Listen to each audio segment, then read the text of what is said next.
ಯುವ ಸಹಕಾರಿ ಧುರೀಣ doctor BM Umesh Kumar ಅವರಿಗೆ ಸಹಕಾರ ರತ್ನ ಪ್ರಶಸ್ತಿ.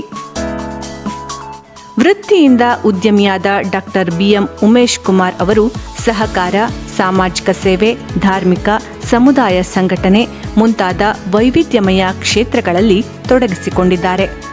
ಅತ್ಯಂತ ಕಿರಿಯ ವಯಸ್ಸಿನಲ್ಲಿಯೇ global city credit cooperative society ಎನ್ನುವ ಸಹಕಾರಿ ಸಂಸ್ಥೆಯನ್ನು ಸ್ಥಾಪಿಸಿ ಅದರ ಅಧ್ಯಕ್ಷರಾಗಿ ಕಾರ್ಯನಿರ್ವಹಿಸುತ್ತಾ ಸಹಕಾರ ರಂಗದಲ್ಲಿ ಮಹತ್ವದ ಛಾಪು ಮೂಡಿಸಿದ್ದಾರೆ.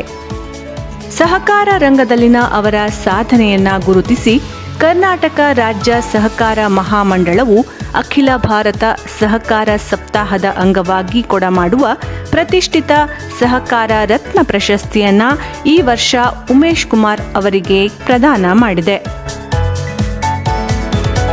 ನವೆಂಬರ್ 20ರಂದು ವಿಜಯಪುರದಲ್ಲಿ ನಡೆದ ಸಹಕಾರ ಸಪ್ತಾಹದ ಅದ್ದೂರಿ ಸಮಾರೋಪ ಸಮಾರಂಭದಲ್ಲಿ ಮುಖ್ಯಮಂತ್ರಿ ಸಿದ್ದರಾಮಯ್ಯ ಅವರು ಸಹಕಾರ ಸಚಿವ ಕೆಎನ್ ರಾಜಣ್ಣ, ಮಹಾಮಂಡಳದ ಅಧ್ಯಕ್ಷ ಜಿಟಿ ದೇವೇಗೌಡ ಮತ್ತಿತರ ಗಣ್ಯರ ಸಮಕ್ಷಮದಲ್ಲಿ ಈ ಪ್ರಶಸ್ತಿಯನ್ನು ಪ್ರದಾನ ಮಾಡಿದರು.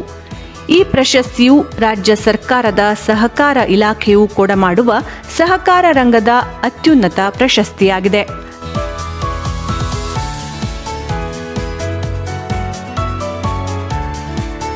ಸಹಕಾರಿ ಕ್ಷೇತ್ರದತ್ತ ಯುವ ಸಮೂಹವನ್ನ ಸೆಳೆಯುವುದಕ್ಕೆ ಈ ಬಾರಿಯ ಸಹಕಾರಿ ಸಪ್ತಾಹದಲ್ಲಿ ಹೆಚ್ಚಿನ ಆದ್ಯತೆ ನೀಡಲಾಗಿತ್ತು.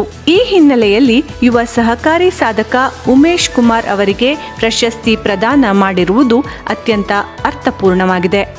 70ನೇ ಅಖಿಲ ಭಾರತ ಸಹಕಾರ ಸಪ್ತಾಹದ ಅಂಗವಾಗಿ ಈ ಬಾರಿ ವಿಶೇಷವಾಗಿ ಯುವಜನರ ಸಾಧನೆಯನ್ನು ಗುರುತಿಸಿ ಸಹಕಾರ ರತ್ನ ಪ್ರಶಸ್ತಿಯನ್ನು ಪ್ರದಾನ ಮಾಡಿದ ರಾಜ್ಯದ ಮುಖ್ಯಮಂತ್ರಿಗಳಾದ ಸನ್ಮಾನ್ಯ ಶ್ರೀ ಸಿದ್ದರಾಮಯ್ಯನವರಿಗೆ ಹಾಗೂ ಸಹಕಾರಿ ಸಚಿವರಾದಂತಹ ಸನ್ಮಾನ್ಯ ಶ್ರೀ ಕೆಎನ್ ರಾಜಣ್ಣರವರಿಗೆ ಹಾಗೂ ಮಹಾಮಂಡಲದ ಅಧ್ಯಕ್ಷರಾದಂತಹ ಸನ್ಮಾನ್ಯ ಶ್ರೀ ಜಿಟಿ ದೇವೇಗೌಡರವರಿಗೆ ಹಾಗೂ ಎಲ್ಲ ಮಹಾಮಂಡಲದ ಪದಾಧಿಕಾರಿಗಳಿಗೆ ವಿಶೇಷವಾದಂತಹ ಅಭಿನಂದನೆಗಳನ್ನು ಸಲ್ಲಿಸುತ್ತೇನೆ.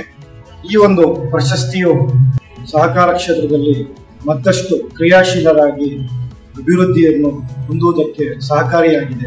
ಸನ್ಮಾನ್ಯ ಸಹಕಾರಿ ಸಚಿವರ ಆಶಯದಂತೆ ಯುವಜನರಲ್ಲಿ ನಾಯಕತ್ವದ ಗುಣಗಳನ್ನು ಮುನ್ನಡೆಸಲು ಶಕ್ತಿ ಮೀರಿ ಶ್ರಮಿಸುತ್ತೇನೆ. ಧನ್ಯವಾದ.